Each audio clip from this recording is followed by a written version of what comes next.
రాష్ట్రంలో పాలన reverse gear.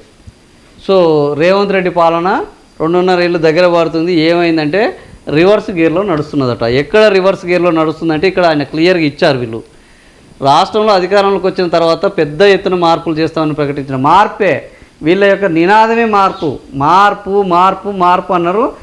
మొత్తానికి ఆ పార్టీని మార్చి ఈ పార్టీ అధికారంలోకి వచ్చింది.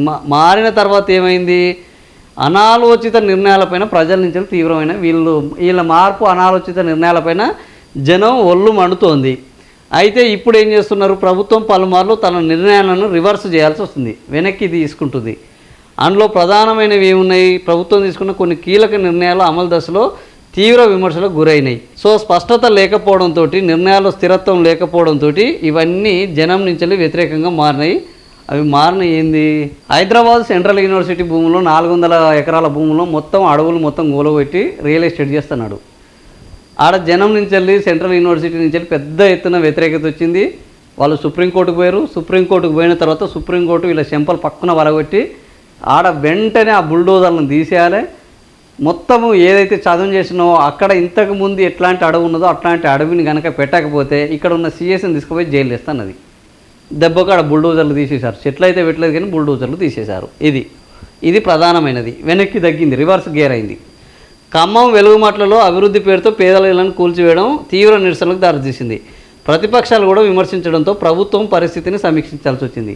సో ఇక్కడ ఏంటంటే మొత్తం ఇళ్లను కూలగొట్టి వాళ్ళని దిక్కులేని వాళ్ళను దివానాలను చేద్దాం అనుకున్నది.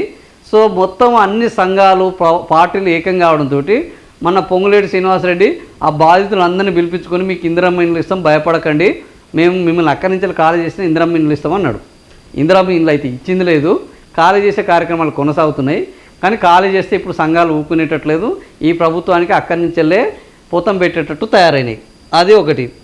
ఇక శారదాపీఠం భూములకు జలమండలికి కేటాయించడం పైన హిందూ సంస్థలు భక్తుల నుంచి వెళ్ళి తీవ్ర వ్యతిరేకత వచ్చింది.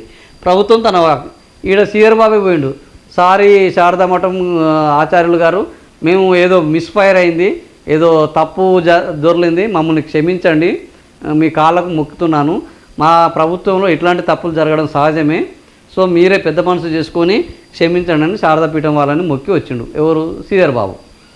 ధరణి వ్యవస్థను రద్దు చేస్తామని ప్రకటించిన ప్రభుత్వం కొత్త వ్యవస్థపై స్పష్టత ఇవ్వడంలో ఆలస్యం చేయడంతో రైతులు భూమి యజమానులు అనిశ్చితి నెలకొంది. ఆ ప్రక్రియ మేము భూభారతిని తీసుకొస్తాం, వచ్చిన వెంటనే ధరణిని బంగాళాఖాతంలో పంపేస్తాము, భూభారతిని తెస్తామన్నారు. ఏమైందంటే భూభారతిని ఇక సంక్రాంతి అంటున్న ఏది వచ్చిన పండగకల్లా భూభారతి తెస్తామంటున్నారు.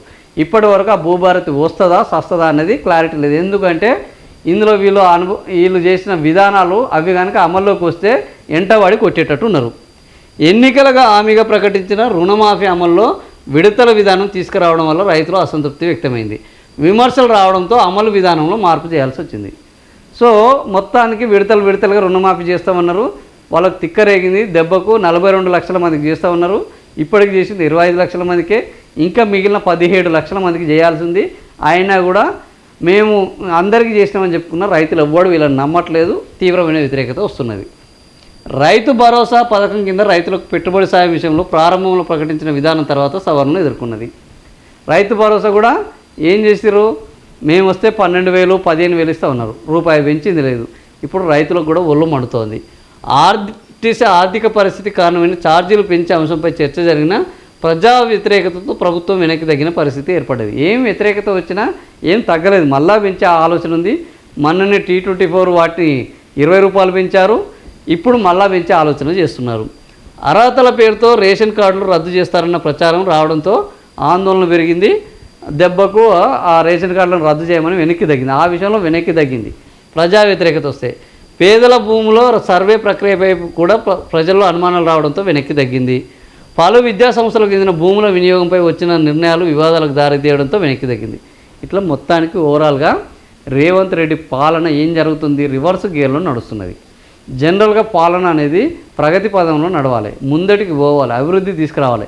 కానీ ఈయన వచ్చిన తర్వాత రియల్ ఎస్టేట్ వెనక్కిపోయింది, రాష్ట్ర జీడిపి వెనక్కిపోయింది, రాష్ట్రానికి రావాల్సిన ఆదాయం వెనక్కిపోయింది, రాష్ట్ర ప్రజల యొక్క సంపద వెనక్కిపోతుంది, చివరికి వీళ్ళు తీసుకునే నిర్ణయాలు కూడా వెనక్కిపోతుంది. ఇది రివర్స్ పాలన, రేవంత్ రెడ్డి రివర్స్ పాలన.